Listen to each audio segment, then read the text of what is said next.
Sejam bem-vindos ao podcast Trabalhar no Exterior, com entrevistas inspiradoras de profissionais brasileiros e suas experiências internacionais.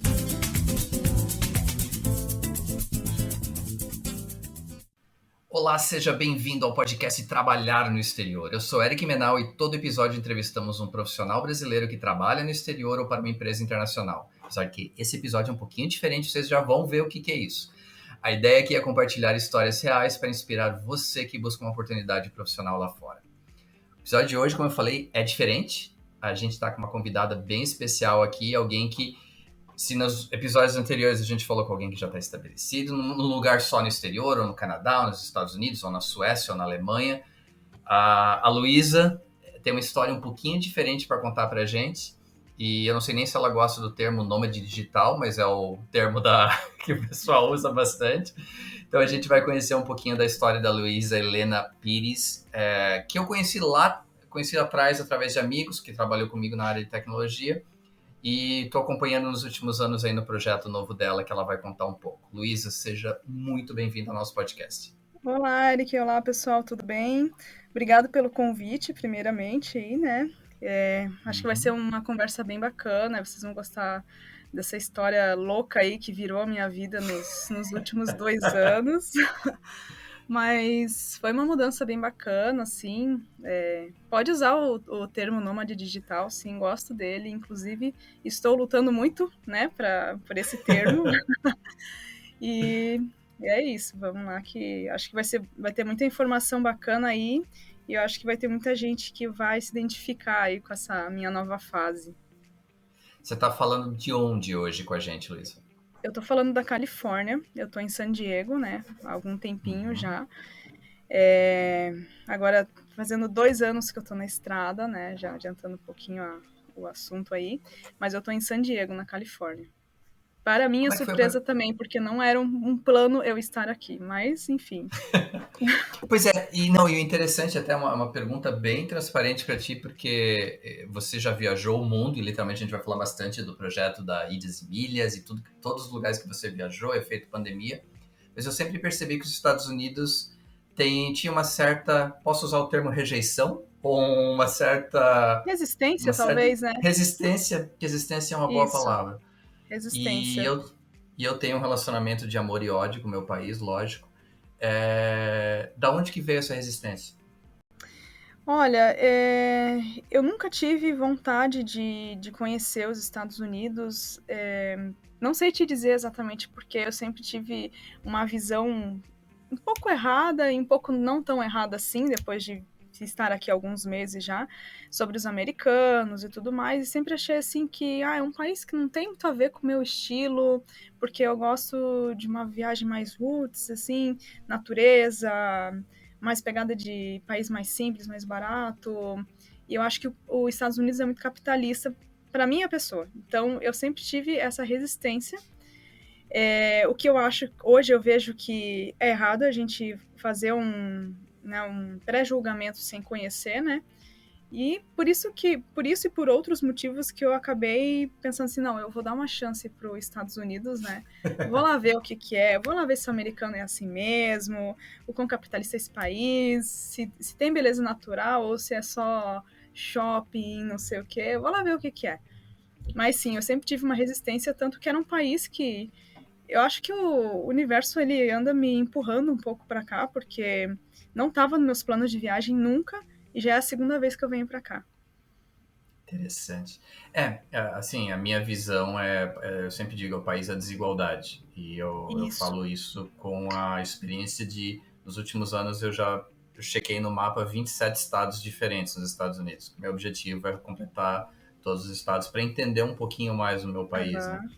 E é inacreditável, assim, essa tua resistência tem uma fundamentação muito lógica, porque realmente tem lugares que você vai que é muito complicado, o capitalismo de forma incessante gera muita pobreza, então a gente só vê, quem vai para os grandes centros só vê o bonito, só vê o turismo, mas existe uma base da pirâmide muito complicada no país. de novo, para mim é uma relação de amor e ódio como eu tenho com o Brasil hoje em dia, depois de morar tanto tempo no Brasil. Eu vejo a mesma lógica entre os dois países. Sim, exatamente. Aqui, assim, muita gente tem uma ideia de que Estados Unidos é um país perfeito, que é tudo lindo, que San Diego é lindo. É uma cidade muito bonita, é uma cidade que funciona, mas ela tem muito, assim como várias outras cidades aqui, tem muito problema. Tem muito, muito problema de desigualdade mesmo, assim, que eu não imaginava, né? Eu não passei algumas coisas aqui nos meus primeiros dias que eu pensei, eu vou embora desse lugar, eu não quero ficar aqui. Não imaginava que era assim, eu pensei que ia ser tudo perfeito e realmente, assim, é um choque, né? A gente vê que tem muita desigualdade realmente, assim. É um país desenvolvido, mas que tem muito problema. Tem muita coisa boa também, mas tem realmente muito problema, né? Interessante. Luísa, fala um pouquinho da tua trajetória de profissional, de gerente de projeto no mundo da tecnologia e como você migrou para essa vida, vamos chamar alternativa, ou algo que realmente você buscava como sonho de vida para esses próximos anos da tua vida. Como é que você migrou disso? E aí tenta encaixar para mim como você é culpada pela pandemia, porque você começou a viajar e a pandemia aconteceu, então eu tenho que te culpar por isso. Boa, boa. Então, gente, eu trabalhei muito tempo na área de tecnologia, né? Uma empresa grande aí. Antes disso, eu já tinha tido 2 outros empregos, mas eu passei 12 anos trabalhando com tecnologia na área de projetos. Eu me formei lá, tô com 35 agora, lá nos meus 20 e poucos, na área de recursos humanos, que, né, por acaso nunca atuei de fato na área, me formei em recursos humanos, e a minha trajetória acabou me levando para a área de gerenciamento de projetos. Então, não sou desenvolvedora, programadora, né? Eu trabalhei muito tempo com gerenciamento de projeto de TI. Então, foram 12 anos, mas eu sempre gostei muito de viajar. Em 2014, eu decidi fazer a minha primeira viagem de mochilão, por alguns motivos pessoais, né? Já tinha passado alguns perrengues na vida aí, e sempre tinha muita vontade de viajar. E eu falei assim, eu quero fazer uma viagem de mochilão, realmente, para conhecer mais a cultura local. Não quero ser só uma turista, eu quero ser uma viajante mesmo, né? Para interagir com as pessoas e tudo mais. E aí, em 2014, eu comecei a viajar. E já nessa minha primeira viagem, que foi Bolívia, Peru e Chile, passei perrengue aos montes, assim, principalmente na Bolívia, né? Peguei temperaturas baixíssimas, país subdesenvolvido, pobreza, enfim, tudo que podia. Tive alergia à alimentação, essas coisas todas. Mas desde aquela primeira viagem eu voltei assim, alguma coisa mudou e eu gostaria de fazer isso por muitas vezes e muito tempo. E aí, depois daquilo, todo ano eu tirava um mês de férias, por sorte eu tinha sempre uns chefes mais bonzinhos, assim, na empresa, eu falava, eu preciso de 30 dias, não dá para quebrar minhas férias, eu preciso ficar um mês fora, não dá para, tipo, fazer uma semana, depois 2, eu quero um mês. E aí, todo ano eu fazia alguma viagem. Primeiro foi Bolívia, Peru e Chile, daí 2015 eu fiz Patagônia, 2016 eu fui para o México, Belize e Guatemala, minha primeira vez no México. 2017, primeira vez na Ásia. 2017 eu fiz 3 viagens, que cada feriado eu pegava meu banco de horas, emendava e tchau. Ia e ficava um tempão fora, assim. Fui para o Uruguai também em 2017, fui para o Nordeste, fiz um trekking lá nos Lençóis Maranhenses. E aí, 2018, fiz Colômbia. E no final de 2018, eu já estava há muito tempo pensando que eu queria fazer uma volta ao mundo. Falei, não, eu quero fazer, é um sonho de vida. A cada ano esse desejo aumentava, né? Eu quero fazer isso, só que eu tenho que viabilizar, porque eu preciso comer, eu preciso me deslocar, eu preciso de dinheiro, né? E aí, eu não sou rica, como é que eu vou fazer para fazer esse projeto sair do papel? E aí, um dia, eu não sei o que me deu, numa sexta-feira, eu cheguei em casa, assim, eu falei, eu vou fazer esse negócio. Eu cheguei em casa, eu fiz um inventário de tudo que eu tinha. Eu abri meu guarda-roupa, eu olhei tudo que eu tinha, tudo. E eu comecei a calcular, e se eu começar a vender minhas coisas? Se começar a vender o rim, o fígado não, brincadeira. Só as coisas materiais mesmo. Não dá pra vender pai e mãe, fígado, rim, não. Abri meu guarda-roupa e comecei a olhar tudo que eu tinha, que eu não usava. Eu tinha roller, eu tinha barraca. A barraca eu usava, foi uma das coisas que mais me deu pena vender. Mas enfim, tinha barraca. Eu tinha vestido de Oktoberfest, eu tinha um monte de roupa, eu tinha livro. Aí eu botei na ponta do lápis, tá? Por quanto que eu posso vender essas coisas? Posso vender por tal. E aí, vamos considerar que eu não consiga vender tudo, que eu venda só a metade, eu consigo levantar tanto de dinheiro. Meu carro vale quanto? Vale tanto. Quanto tempo agora eu preciso trabalhar para levantar mais um tempo de grana? E se eu deixar acumular 2 férias? Passei a noite fazendo cálculo. Porque eu cheguei em casa com aquilo na cabeça de que eu ia fazer aquele negócio dar certo. Eu tinha uma casa na época que estava financiada pelo banco, mas também eu estava muito tempo querendo vender ela. Isso é uma história interessante que mais ali na frente eu vou contar o que aconteceu com essa casa. Mas eu não podia contar com a venda dessa casa porque eu estava 3 anos já tentando vender a casa, então... E eu tinha que considerar que eu teria que continuar pagando aquela prestação, né? Uhum. Então, fiz um inventário da minha vida, pensei assim, bom, eu tenho que trabalhar mais tanto tempo para juntar pelo menos tanto de dinheiro e conseguir viajar, porque eu não poderia esperar uma demissão também, porque isso não é uma coisa que parte de mim, é uma coisa que parte da empresa, né? Então, por minha conta, o que eu preciso fazer?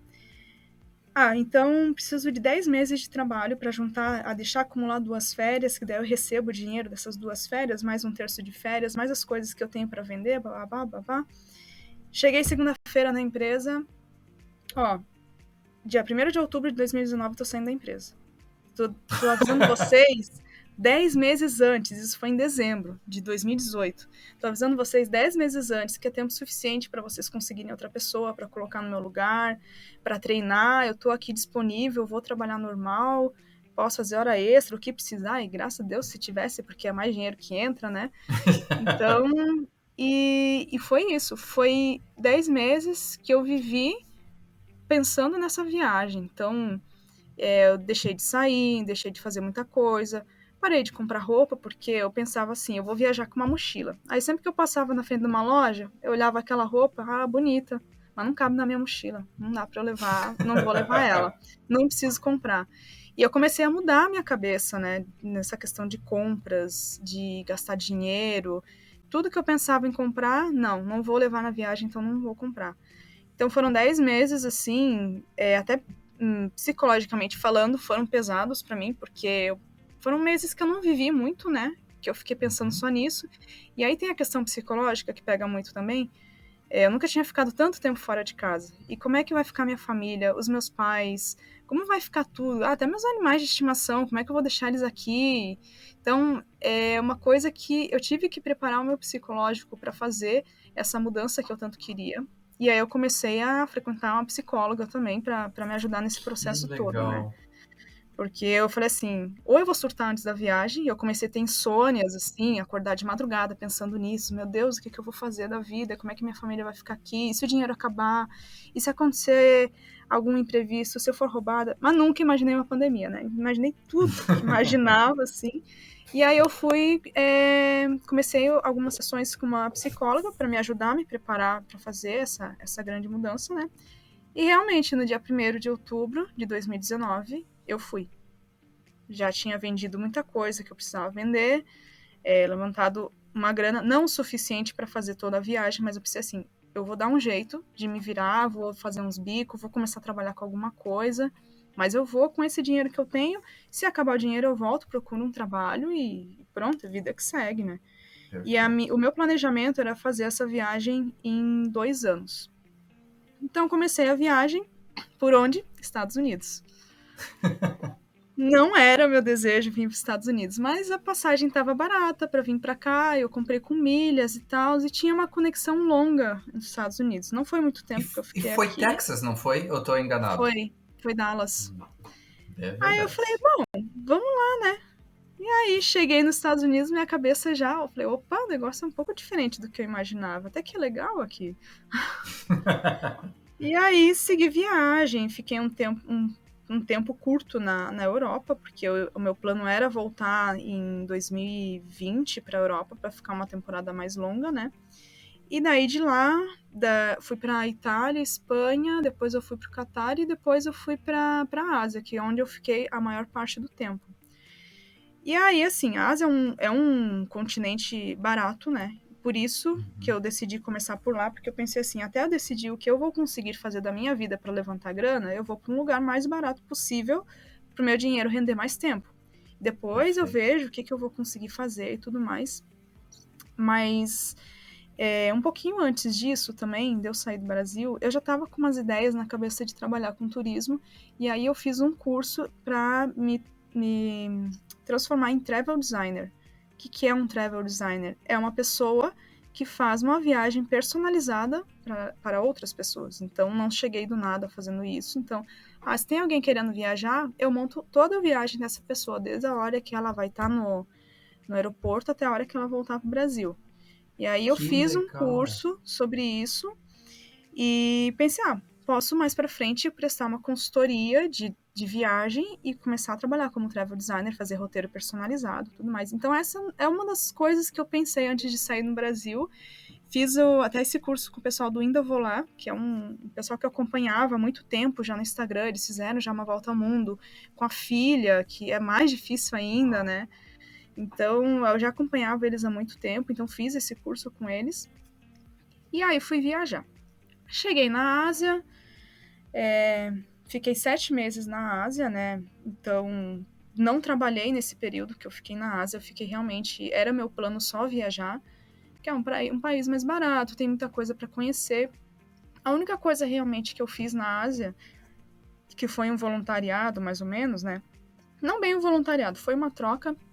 Eu cuidei de um cachorro na Malásia em troca de hospedagem. Então já reduziu o meu custo. Legal. Ia passear com o bichinho lá, e foi um negócio que eu encontrei no Couchsurfing, né? Que o Couchsurfing é uma troca, né? Você fica na casa de pessoas que abrem suas casas para viajantes. Então foi numa dessas de chegar na casa, inclusive era brasileira. Ela, eu tô indo viajar, né? Se você quiser ficar aí cuidando do meu cachorro, você fica aí, eu cancelo o hotelzinho dele lá, tudo mais.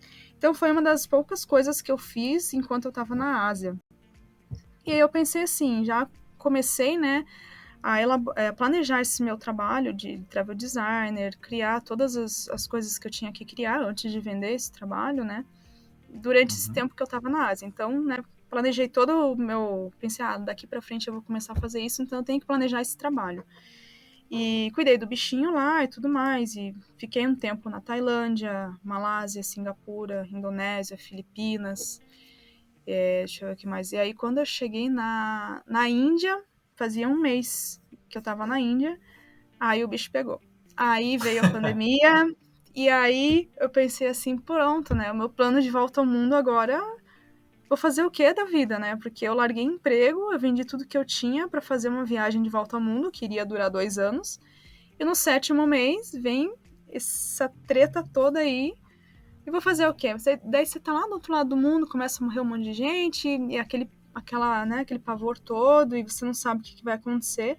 E eu tava na Índia, um dos lugares mais complicados de se estar durante uma pandemia, porque as pessoas que antes pediam para tirar foto comigo, que tinha aquela coisa toda, que na Índia eles tiparam cada esquina pedindo foto, né? Eles começaram a apontar o dedo para mim, me chamando de corona na rua. Então, ia afastando as crianças, e eles começaram a expulsar alguns estrangeiros dos hostels, porque eles estavam vendo a gente como uma pessoa que estava levando o vírus para dentro do país. Eu pensei assim, eu tinha conhecido 2 brasileiras nessa viagem, pensei assim, eu preciso sair daqui. Eu tenho que sair, vamos sair desse país. A gente não pode, não é que não pode, dá para ficar aqui numa pandemia, dá, mas assim, o sistema de saúde da Índia é precário.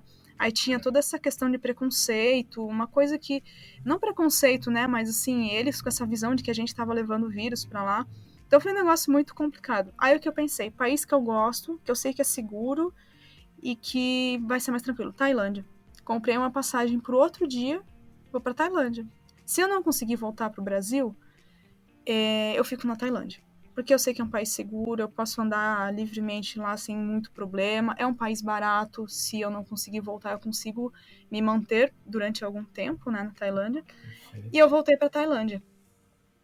E aí eu pensei assim, E só na linha do tempo, Luiz, isso era o quê? Início de abril, final de março? isso foi em março de 2019. 2019. Isso. Isso. E aí fui para Tailândia e comecei a ver essa questão de talvez voltar pro Brasil, né? Falei assim, bom, o bicho tá pegando, minha família tá lá, às vezes é meio complicado você ficar longe da família nessas horas, que você não sabe o que vai acontecer. Vou ver como que faz para voltar ao Brasil. Já não dava, porque Europa tinha fechado, Estados Unidos tinha fechado, um avião não consegue vir direto da Ásia até o Brasil, e os poucos voos que tinham conexão em alguns países que ainda estavam abertos, estavam caríssimos, assim. Eu falei, não, com esse dinheiro num voo desse eu fico na Tailândia 1 ano. Não tem condições. Um voo que custava tanto, ele quadriplicou, assim, não, bem mais, assim. Antes você pagava o quê? 4 mil reais ida e volta para a Ásia, 5 mil reais ida e volta. Para quem. Eu uso muito milhas, né? Mas para quem vai pagar com dinheiro. E aí tava custando 16 mil só para voltar. Uau! Então eu falei assim: 16 mil reais, gente, eu fico muito tempo aqui. Eu não espero essa pandemia passar aqui. E aí eu descobri por alguns brasileiros que estava rolando um processo de repatriação. E aí eu procurei o consulado brasileiro na Tailândia e eu descobri que realmente estava rolando essa conversa e tudo mais. Coloquei meu nome na lista de repatriação. Falei, se der certo, eu volto. Se não der certo, eu fico na Tailândia. Falei para minha família, ó, se rolar para repatriação, eu volto. Se não rolar, não volto, porque eu não vou pagar 16 mil reais numa passagem de retorno para o Brasil. E aí eu fiquei 1 mês na Tailândia e eu consegui repatriação para o Brasil. Foi um processo, assim, um pouco desgastante, porque demorou, a gente não tinha resposta. Então, para mim, até que estava tranquilo, porque sou só eu sozinha, não tenho filho, nada, né? Mas tinha gente que estava na Tailândia de férias com filho no Brasil, ou viajando com crianças e com emprego para voltar. Então ficou uma situação complicada, assim, um monte de gente querendo voltar e aquela loucura toda de pandemia e de não sei o quê. E, enfim, eu consegui voltar. Foi um voo o mais longo da minha vida, com certeza. Fiquei 32 horas dentro do avião. Uau! Muito desgastante, assim, porque a gente parou, né? Fez algumas conexões, mas o governo só conseguiu autorização para parar, trocar a tripulação e abastecer a nave. A gente não pôde sair de dentro do avião e tudo mais. Aí pousei em São Paulo, de São Paulo tive que pegar um ônibus até Curitiba. Aí Santa Catarina estava tudo fechado, não dava para entrar de ônibus nem de avião. Aí uma amiga minha foi me buscar em Curitiba, me levou até Joinville de carro. Eu sei que eu demorei umas 60 horas, desde que eu saí da Ásia até chegar na casa dessa minha amiga, porque daí eu fiz quarentena na casa dela, antes de ir para casa dos meus pais, né? E aí começou uma nova etapa da minha vida, né? Porque voltei para o Brasil, pensei assim, tá, e aí, vendi tudo, saí do trabalho de 12 anos de emprego, larguei tudo para voltar para o Brasil. Pensei, não, eu vou ter que fazer alguma coisa. Agora é a hora de tirar todos os projetos que eu tinha na minha cabeça, de começar a botar eles para rodar. Aí eu fiz um curso para ver como é que criava um blog profissional mesmo, não um blog qualquer, para futuramente monetizar. Tirei o trabalho de travel designer do papel. Comecei a estudar outras coisas, porque aí o dinheiro que eu tinha levantado para viajar, ele ficou uma parte parado, né? Pensei, e aí, vou deixar esse dinheiro parado? Comecei a estudar sobre investimentos. Legal. Paguei cursos, realmente entrei de cabeça nisso. Eu falei assim, não, eu vou fazer alguma coisa. Comecei a estudar sobre SEO, que são mecanismos, escrever de forma que os mecanismos de busca do Google encontrem os seus textos, né? E nisso eu comecei a escrever para outros blogs também, né? Inclusive alguns me pagam para fazer isso, né? Então a minha vida acabou mudando ali completamente, assim, né? Comecei a vender alguns pacotes também para algumas empresas, mas é muito difícil você falar em viagem, de produtos de viagem relacionados ao turismo durante uma pandemia. Então, assim, foi uma fase complicada, foi um tempo que eu aprendi muita coisa, que eu estudei sobre muita coisa, né? Mas realmente viver disso estava complicado. E eu falei assim, bom, a minha viagem não vai parar aqui. O que eu vou fazer? Eu vou continuar viajando pelo Brasil. tentar fazer isso da forma... Porque eu já não tinha casa, claro que eu tenho o apoio dos meus pais, né? Tenho a casa deles ali, mas já não é... Eu já não me sinto, assim, sendo a minha casa. Eu já, agora, 2 anos viajando, eu gosto de ter as minhas coisas, ter o meu canto. Então, eu falei assim, eu vou continuar, nem que seja morando em lugares diferentes. Alugo um lugar para eu ficar um tempo. E aí, eu comecei a fazer isso. Primeiro eu fui para São Francisco do Sul, que era ali do ladinho, né, de Joinville. Aluguei lá uma casa, fiquei lá um tempo. E aí continuei viajando, fui para o Paraná. Ainda meio difícil, assim, né, fazer isso tudo no meio de uma pandemia, mas tentando tomar alguns cuidados e continuei morando, né, continuei vivendo de forma nômade, né. Depois eu fui para Minas Gerais, eu fui para o Rio de Janeiro também, para Paraty, fui para Bahia, depois voltei para Minas Gerais. Então eu fiquei um tempo dentro do Brasil, vivendo dessa forma nômade, né? Voluntariando em hostel, que daí não precisava pagar hospedagem. Isso me ajudava muito, né? Me ajuda até hoje. Eu continuei viajando dessa forma, né? Isso você negocia antes ou quando chega no local? Como é que funciona esse processo? Eu tento negociar um pouco antes, assim, né? E eu uso hoje uma plataforma chamada Worldpackers, que para fazer essa troca já é uma plataforma que tem vários anfitriões no mundo inteiro que você pode se aplicar para voluntariar. Então, não é exatamente um trabalho, você vai ajudar o hostel com algumas coisas que você conhece, né? Com algumas coisas que eles precisam. Não pode ser uma carga horária muito pesada, porque não pode entender isso como um trabalho, é uma troca, né? Você vai ajudar eles com alguma coisa que você conhece, em troca de hospedagem, café da manhã, uma coisa assim. Então eu comecei a voluntariar, porque foi uma maneira que eu encontrei de continuar me locomovendo com o custo baixo, né? E aí fiz isso dentro do Brasil, fiz isso nos Estados Unidos também, vou continuar fazendo até onde eu achar que devo, né? E isso me ajudou muito a continuar me locomovendo, né? Bom, uma pausa rápida nessa entrevista e já voltamos com mais. Enquanto isso, você está pronto para uma oportunidade de emprego no exterior ou até mesmo para uma multinacional que exige inglês fluente? Que tal se preparar para o processo de recrutamento com um serviço especializado em entrevistas de emprego em inglês? Na Spark English, nós lhe ajudaremos, desde a tradução do currículo e perfil do LinkedIn em inglês, até um serviço personalizado de preparação para entrevistas, com simulações reais de acordo com o seu segmento e suas dificuldades. Visite sparkenglish.com.br e envie uma mensagem na página de contato com suas informações. Nós entraremos em contato para agendar uma avaliação gratuita e lhe ajudar a conquistar o emprego de seus sonhos. Spark English, seu serviço especializado de inglês para entrevistas de emprego. Agora vamos retornar à entrevista de hoje. Ô, Luiz, e essa questão, principalmente durante, assim, eu espero que a gente esteja na parte final da pandemia, não vou bate na madeira, né, porque 2 anos atrás a gente esperava que fosse durar um mês.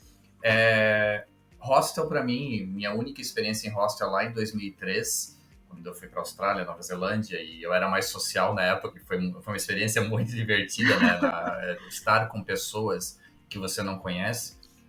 Como é esse processo durante uma pandemia, em estar em ambientes em que, organicamente, o ambiente é feito para o relacionamento entre pessoas diferentes? Você conseguiu escapar da doença durante esse tempo todo? Como é que você criou esses relacionamentos dentro dos hostels? Como é que funcionou esse processo? Então, a vivência dentro do hostel, ela acabou mudando, né? Eu já me hospedei em mais de 100 hostels desde que eu comecei a viajar. Esses dias eu comecei a fazer uma lista e já passou de 100 faz tempo.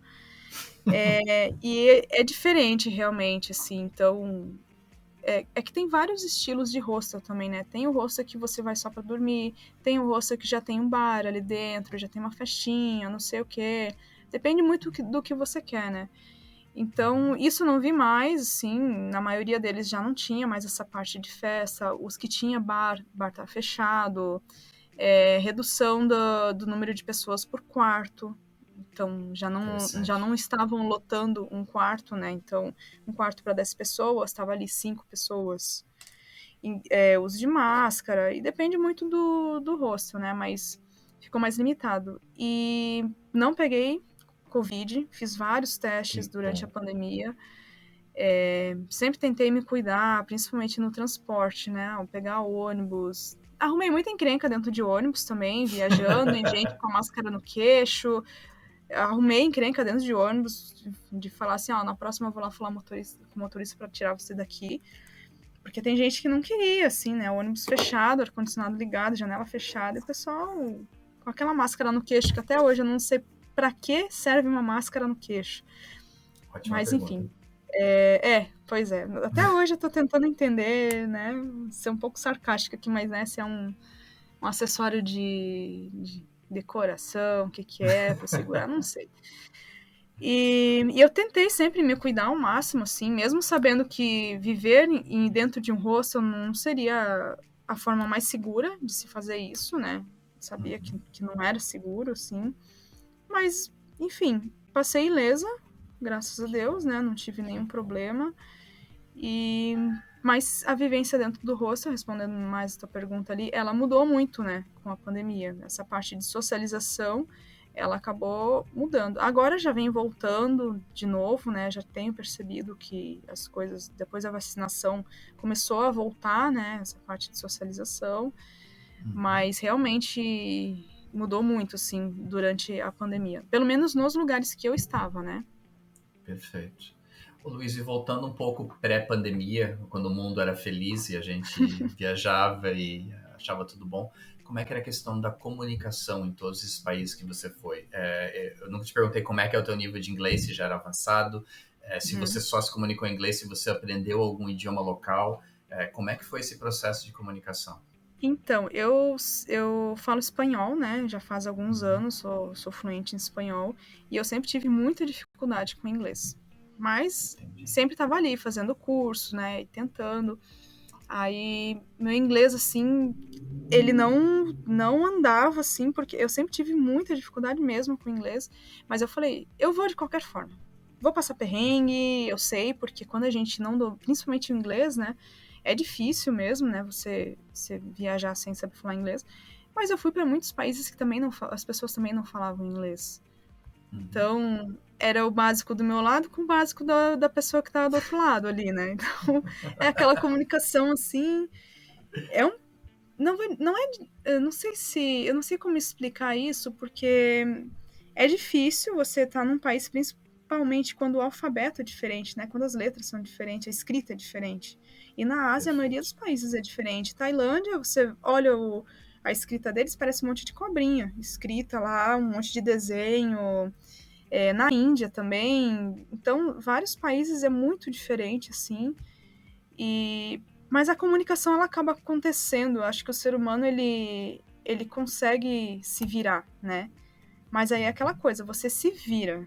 Falta muita coisa você acaba deixando para trás, assim. Por exemplo, você conhece uma pessoa de outro país no hostel, às vezes você não consegue ter uma comunicação bacana se você não fala inglês. Você deixa de conhecer pessoas, você deixa de conhecer outras culturas por não saber falar. Hoje, meu nível de inglês ele é intermediário, ainda não falo fluente, mesmo viajando há 2 anos. Essa minha dificuldade ainda me acompanha, mas melhorou muito, é claro. Hoje eu consigo me comunicar com as pessoas, eu consigo conversar, assim, né? Às vezes pedindo para repetir, né? Alguma coisa que eu não entendi e tudo mais. Mas eu já tenho... Minha comunicação melhorou. Ainda mais depois, agora 4 meses aqui nos Estados Unidos, né? Apesar de que aqui muita gente fala espanhol. Mas melhorou muito, sim. E depende muito de quem tá falando comigo também. Depende do sotaque da pessoa, porque nem sempre são americanos ou pessoas que têm o inglês como sua língua materna, né? Às vezes é uma pessoa lá de um outro país que estudou inglês e tá falando com você. Da mesma forma que a gente tem o sotaque, eles também têm o sotaque, né? Mas, assim, às vezes é difícil, realmente. Lugares turísticos, eles são um pouco mais preparados para falar inglês com você, mas o sotaque pega muito. Por exemplo, na Tailândia, os tailandeses têm uma dificuldade de falar o R. Então, em muitas palavras em inglês, você acaba tendo uma dificuldade de entender o que eles estão falando, porque eles não conseguem pronunciar muito bem o R. Então, sorry, eles vão falar sorry. Então, às vezes você fica ali, pô, o que essa pessoa tá falando? Não tô entendendo o que ele tá falando, né? Mas a comunicação, a gente sobrevive. Eu digo assim, o ser humano, ele sobrevive a qualquer circunstância, assim, você vai dar um jeito, você vai usar o tradutor. É sempre interessante você aprender algumas palavras chaves, assim, do outro idioma, né? Então, como eu fiquei muito tempo na Tailândia, eu aprendi a falar algumas poucas coisas, assim, né? Tipo, cumprimentos, né? Agradecimento, tudo mais. Algumas coisas eu aprendi a falar. E isso deixa as pessoas mais abertas para ti. Porque todo mundo gosta quando vê que você se empenhou em aprender alguma coisa que eles falam, né?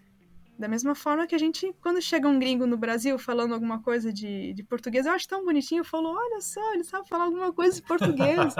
E a mesma coisa acontece quando a gente está num outro país e solta algumas palavras no idioma deles. Eles acham legal isso. Então, eu acho que é até educado. Eu tenho um post no meu blog que eu falo sobre isso, sobre como viajar sem falar inglês. Tem várias dicas lá de aplicativos que dá para usar. Então, se você não domina o idioma, dá para viajar. Claro que é muito melhor se você tiver, pelo menos o inglês, né? Porque o inglês ele vai te ajudar muito mais no mundo inteiro aí, né? Apesar de que tem muitos países que não falam inglês, mas o básico você consegue se comunicar num hostel ou nos lugares turísticos, se você for fazer um passeio, nas cidades maiores você consegue se comunicar.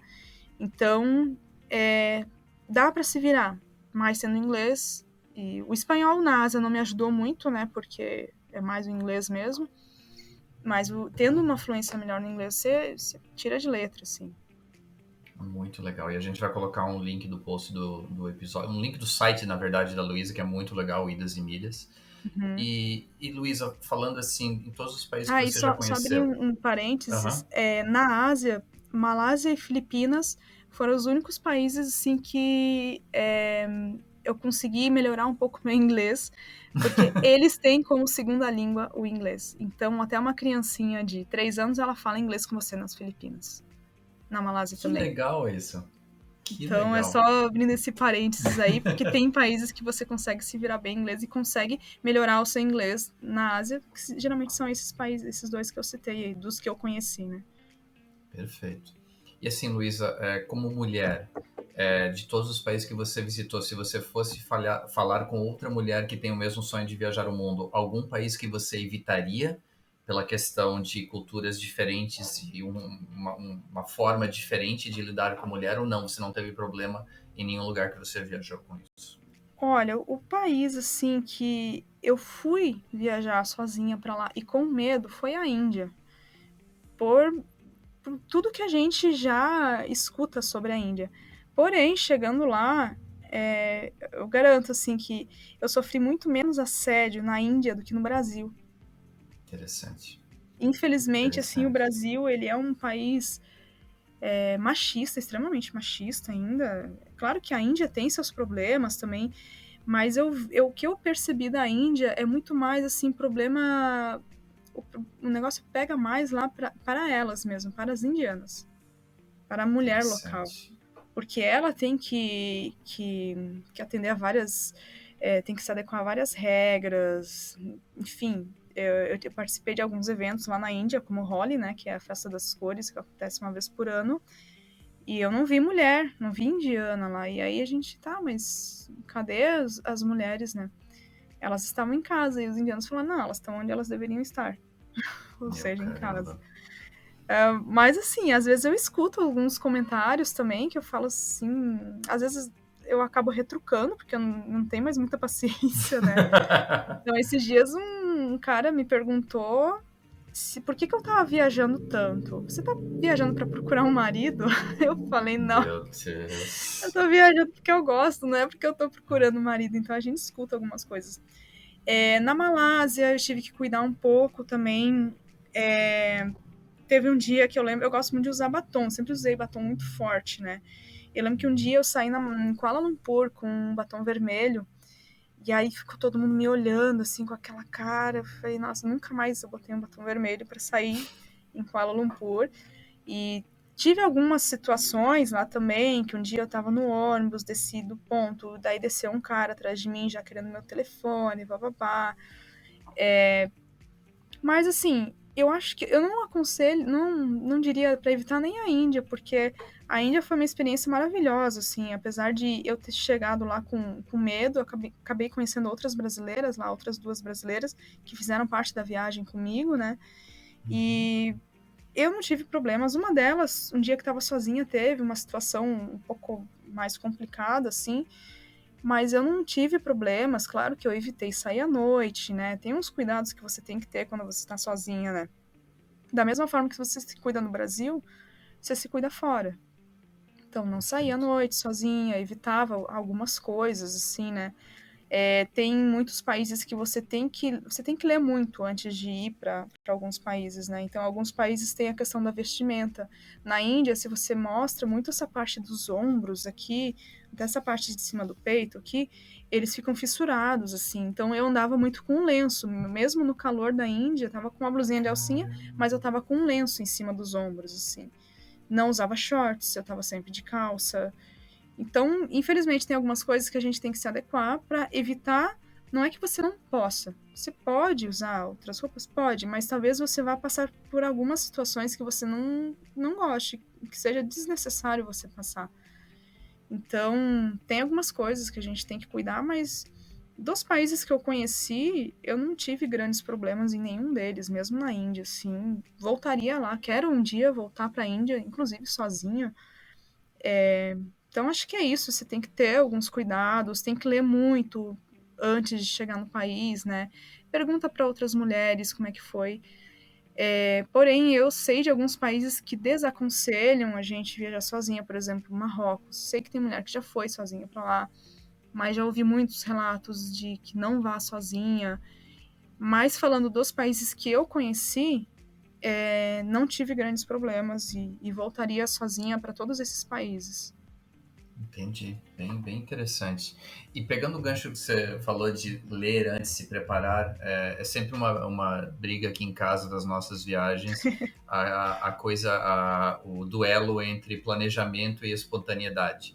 Tipo, a Bia, como gerente de projeto, monta a planilha dela com os horários, todos os dias, todos os locais que a gente vai, tudo certinho. E eu tenho uma vibe um pouquinho diferente, eu mapei os bares que eu queria, cervejarias e tal, e eu tenho mais a coisa assim, eu não quero ter um schedule fixo, né, uma agenda fixa. Qual que é a tua vibe? E já pensando nessa coisa assim de travel designer, de pessoas com quem você já conversou, o que você recomenda assim com o pessoal que tem tempo limitado? Um planejamento mais fixo ou uma coisa mais espontânea? Ou os dois? Na verdade, o que eu recomendo para alguém que vai fazer uma viagem comigo, alguma coisa assim, ter um planejamento, principalmente quando a pessoa tem muito pouco tempo de viagem, né? Fazer o planejamento para aquela viagem, mas deixar folga. Legal. Porque às vezes você tá numa cidade, você gostou daquela cidade, eu quero ficar mais um tempo aqui. Então, tentar deixar sempre uma folga ali na viagem, e até para outros imprevistos, deu uma dor de barriga, choveu, aconteceu qualquer coisa que você não pôde, né, comparecer, não pôde passear, ou você quer ficar um dia na cama, você quer descansar, porque uma viagem cansa, a gente acha que não cansa, mas bater perna o dia inteiro cansa. Então, é claro que hoje eu já não fico viajando 100% do tempo, porque eu tenho que conciliar meu tempo com o trabalho, com outras coisas. Mas quando você tá sempre viajando, peguei férias, 20 dias, eu vou fazer tudo encaixadinho, de manhã eu vou fazer isso, à tarde eu vou fazer aquilo. Qualquer coisa que acontecer ali no meio do caminho, um ônibus seu atrasou, um voo atrasou, você perde todo o seu planejamento ali, né? Então, eu acho assim, você tem que mapear, realmente fazer um planejamento, mas deixar um pouco de folga. E aí, claro, tem algumas outras dicas, assim, que durante a consultoria eu falo, por exemplo, quando você tem um voo de ida embora, alguma coisa assim, já estar na cidade talvez um dia antes, não deixar para chegar só no dia. Tem algumas coisas, tudo que você tiver que comprar de ingresso, de repente, não comprar no dia que você chega na cidade, porque se atrasar seu voo, você perde ingresso. Digamos que você vai para Disney, vou chegar de manhã cedo, já tem ingresso, já vou direto, aí seu voo atrasou, mudou de dia, aí você perde já aquele ingresso, você perde um monte de coisa. Então, a minha recomendação é fazer um planejamento macro, pontuar o que você realmente quer ver, que não pode deixar para trás, e isso tem que estar no seu planejamento, mas deixar dias de folga para você botar no meio do seu planejamento. Às vezes aquela dica de uma pessoa que você conheceu durante a viagem, no hostel, ou no hotel, no restaurante, na fila de um lugar que você estava, e falar, vai em tal lugar que é bacana. Que às vezes a gente não sabe, tem muita coisa que a gente descobre quando a gente está no lugar. E aí, se você está com o seu planejamento todo amarrado, você não tem nem tempo. Você fala, não vou porque eu não tenho tempo. Perfeito. Então, acho que é isso, pontuar o que realmente é importante, que não pode deixar de ser feito, e deixar uns espacinhos ali para essa coisa, né, de ter essa flexibilidade, de fazer outras coisas, de encaixar outras coisas, de não deixar tão engessada a viagem, né? Eu não gosto muito desse estilo de deixar a viagem engessada. Eu cheguei aqui nos Estados Unidos, eu não sabia nem o que eu ia fazer, eu só vim. Tipo, eu cheguei aqui e falei, o que eu vou fazer aqui? Agora que eu vou ver, mas é claro que o meu estilo de viagem é diferente, porque eu já vivo nômade, né? Eu posso ficar o tempo que o visto me permitir, né? Eu posso ficar nos países. Se eu quiser, aqui nos Estados Unidos, ficar 6 meses, eu posso. Se eu quiser ir embora na primeira semana, eu vou. Agora, quem tem uma viagem de férias, já fica um pouco mais difícil, assim, né? Fazer isso. Interessante.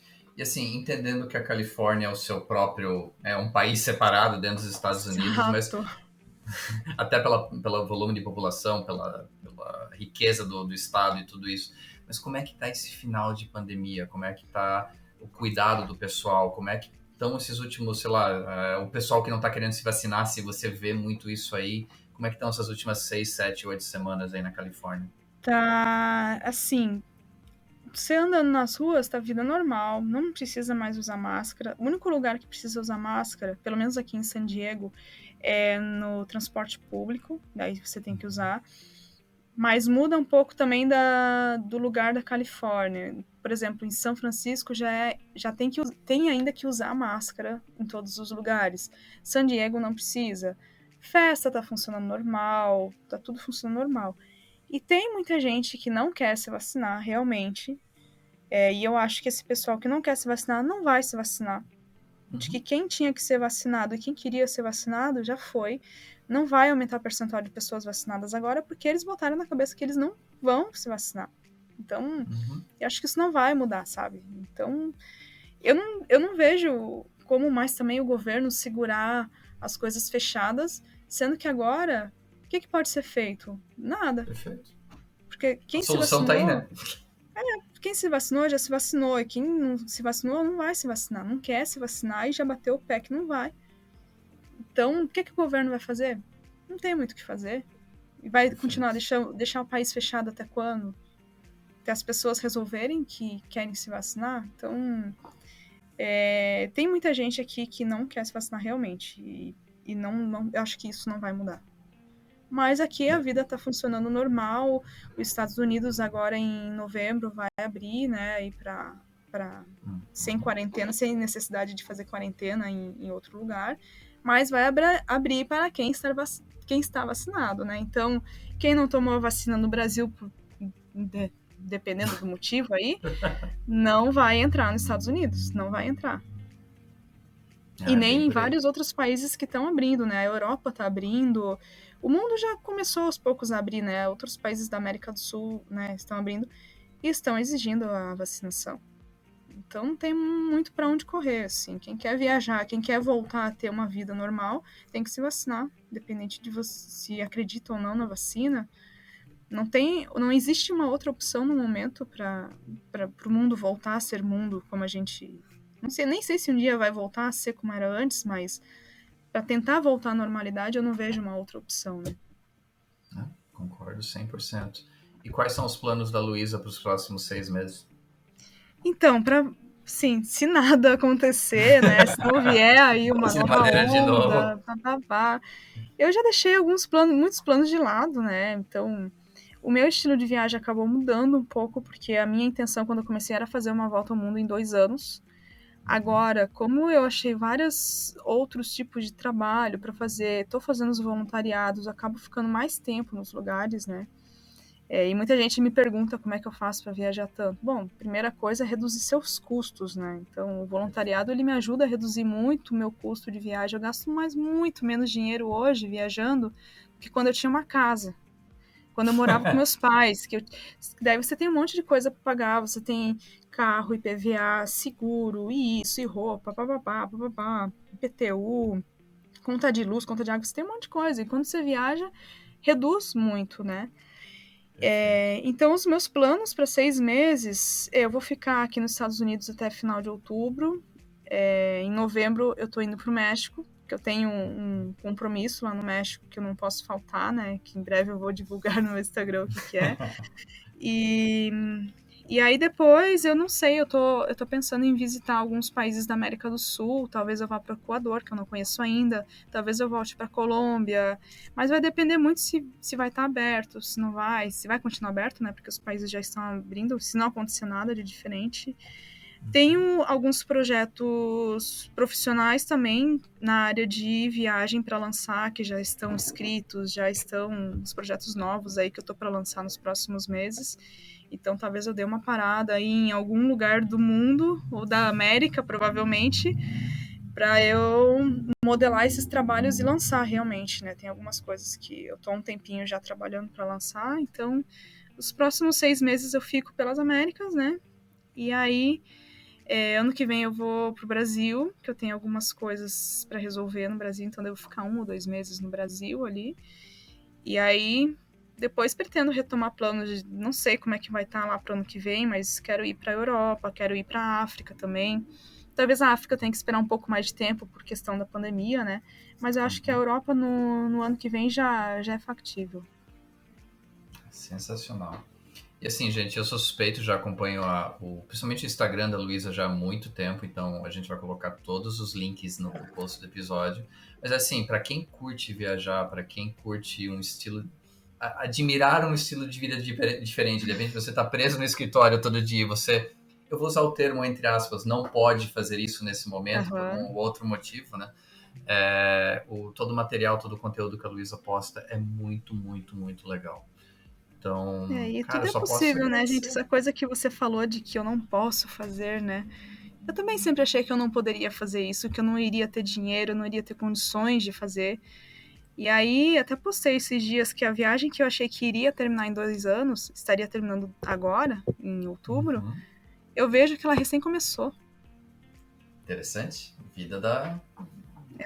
Ela dá voltas enormes, se você soubesse planejar e quando me perguntar como é que eu faço para levantar dinheiro, assim, gente, trabalha, junta dinheiro, muda o foco, começa a vender alguma coisa que você possa vender. Tipo, eu vendi até roupa de academia, também foi uma das coisas que eu fiz para levantar grana antes de viajar, junto com o meu outro trabalho.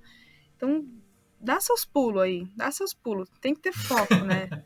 Tipo, eu quero fazer esse negócio dar certo, então vá dar seus pulos, vende suas coisas. Começa a ter... Faz igual o Julius lá do Todo Mundo Odeia o Chris, que tem trocentos trabalho. Vai, trabalha por um tempo, né? Só pra você levantar essa grana pra conseguir tirar o negócio do papel e se joga. Vai dar certo. Terminar de melhor forma impossível com essa recomendação da Luísa. Assim, Luísa, brigadão mesmo pelo teu tempo. Obrigado pela tua internet do celular, porque a internet do hostel não deu muito certo pra gente, né? A internet do hostel tem isso de morar em hostel, né? A gente tem umas coisas que às vezes não funcionam daquele jeito, assim, mas a gente dá um jeito de dar certo. E acompanhe o conteúdo da Luísa, entre em contato com ela, quem tem dúvidas, quem tem interesse em experienciar esse tipo de... Quer mudar de vida, né? Que no fundo é isso, é mudar de vida, é fazer alguma coisa diferente. E ser mais feliz do que a gente que tá preso no escritório. Tem gente que gosta, né? Então eu sempre falo assim, as pessoas elas têm que fazer o que faz feliz. Se você tá feliz, você tá trabalhando com algo que te faz bem, tá ótimo. Agora, se você não tá feliz, você tem que achar uma forma de mudar isso. Nem que seja a longo prazo, não dá pra fazer agora, mas daqui a uns meses eu consigo. Mas faz um planejamento e faz o negócio dar certo, que uma hora vai. É isso aí. Luísa, brigadão mesmo pelo teu tempo. Pessoal que tá ouvindo o podcast, até o próximo episódio. Grande abraço a todo mundo. Valeu. Obrigada, Eric. Esse podcast foi um oferecimento de Spark English, serviços de tradução e consultoria para entrevistas de emprego em inglês e internacionalização de empresas.